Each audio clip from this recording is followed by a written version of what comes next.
I'm going to go to my trade, right? Because when I got traded, I couldn't believe it. I was third in rush when I got traded. I couldn't even believe it, right? I remember going to his office, and we were having issues with the offense. I said, man, well, what do you think, though? I mean, you trade this, or no, they cut you, right? Yeah. Bro, you cut DeSean Jackson, dog. How you thought the offense was going to be when he left? You thought we was just going to be even better? You know what I'm saying? So I remember having these conversations with him. And even what a guy like Howie, where I was like, yo, man, I was trying to like cry to him about it. You know what I'm saying? Because in the league, you know, the GMs put the teams together and all that. Yeah. So, but they gave Chip so much power. He was the when GM. when I retired and I talked to Mr. Lurie, he said one of the things I regret out of this whole thing is letting him trade you. The problem was, the people don't know, is Chip had so much control where he was trying to do different things, and if the owner would go against it or the GM, right, he would pull that cart. Well, hey, listen, you guys promised me when I came here, right? That was part of the deal. I get the whole operation. So they let him trade me, right? Because BG had the same issue. They didn't trade BG. The owner stepped in and said, no, that's enough. Yeah. But my thing with Chip is, I want to talk about this story is, I got so many stories about this dude. All right, so Howie Roseman. Everybody would say today that Howie is the top GM or top 3 GM right now. Yep. He can make the best trades. He does the best contracts. That's what he's doing. When Andy Reid left and Chip Kelly became the man, he put Howie Roseman's desk in a whole nother building with like the marketing team. Mm-hmm. So it be disrespected. I used to love saying, because Howie was so smart. I was like a family to us. I can't wait to see how we talk to him about this player, that player, the draft, you know, et cetera, et cetera, et cetera. Well, that stopped because he moved Howie's desk to a whole other department, so we never could see him. It got so bad.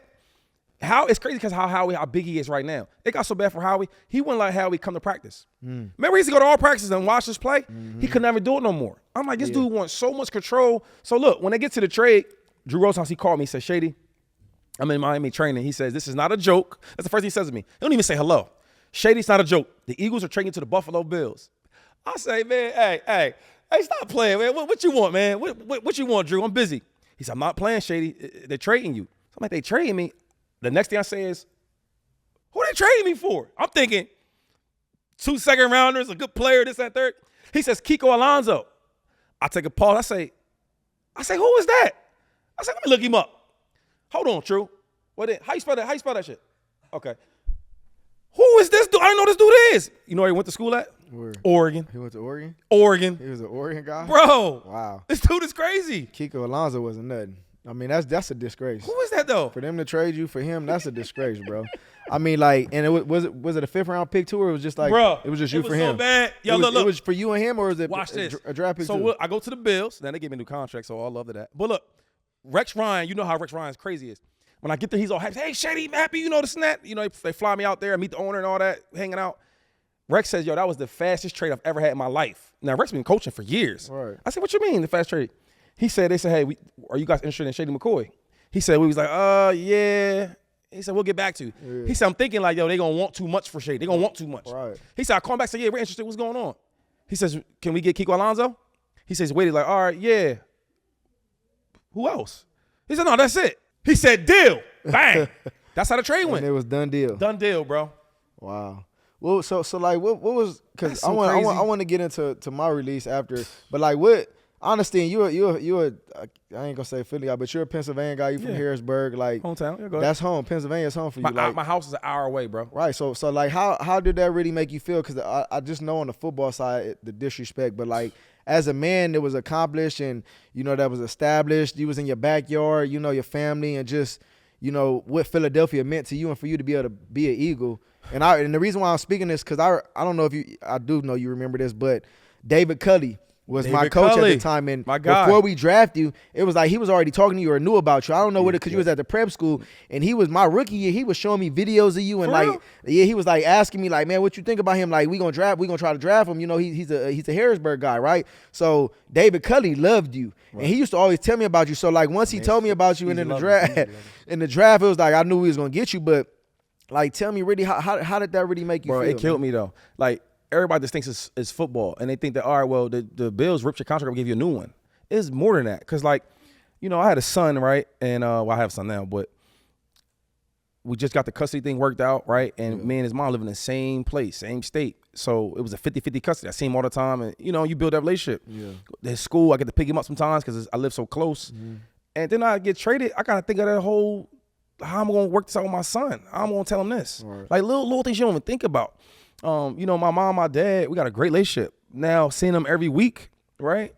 My local church where I have a bad day or I need some therapy or a therapist. I go to them. Like small things you don't even understand. Mm-hmm. And then I had to go to Buffalo. I don't know nothing about Buffalo. Right? It's in New York. Now I loved it when I got there, but I ain't know nothing about it. I had to change everything. I had to buy a new crib there. This was so much happened so quick. Mm-hmm. And that was the first time I ever been basically like, yo. Away from home? Nah. That too, because I've been playing in Pittsburgh. Yeah. But it was like, yo, you not good enough. We don't want you. And I was like, is it my football? You felt that's what the Eagles felt about you? I mean, you tell me. You trading me for a bag of chips and I don't think it would be you wasn't good enough. But no. But hold on. That's the way you perceive it. But I'm saying is no. That's what you're saying. Chips feeling. It had to be because think about it, bro. I led the league in rushing the year before, All Pro, right? First team and all that. The next year, dog, I was third in rushing. He said I had a decline year. So I'm saying, well, dog, you get rid of DeSean, so like the team is gonna be on me now, stack the box. right? So then I'm like, okay, so now you tell me you want to trade me. You must don't think I'm that good. Yeah. So I call him though. I didn't even tell you this part. You know how I get real competitive. Yeah. I said, look, I ain't mad at you trade me, right? I left him a message because he wouldn't answer me. Yeah, he was scared. I said, yo, I ain't mad at you trading me, but just do me a favor. Put me in because I didn't sign the contract yet. So look, the Bills and they trying to trade for me. I said I'm not going. Yeah. So it wasn't really done yet, right? That's how we got more money. But I wasn't going to go. I said, yo, trade me in the division. You trade DeSean, you cut DeSean, he went in the division. Right. Let me go in the division. Yeah. Since I'm not that good. He never returned my call because he already knew what time it was. So that year, Vitamin Armor, right? They came out with me, Grunk, and I think Sherman. Just signed a big deal with him. I'm more excited. When I got traded, bro, I lost all that. They said, yo, we can't promote this in Buffalo. Yeah. Right? I look at it's not a marketable space. It's not a marketable space. The royalties from the jerseys. Bro, in the last 2 years when I had in Philly, I was like, I had a top 6 jersey sale. That's money that I'm making. When I went to Buffalo, that changed. And I'm like, yo, bro, like, you didn't send me to Buffalo because you thought it was the best move for your team. You sent me there to die. Because now Buffalo Bills now, they wasn't like that back then, right? Where they going TV games, they getting primetime games, they getting these superstar players. They wasn't doing none of that.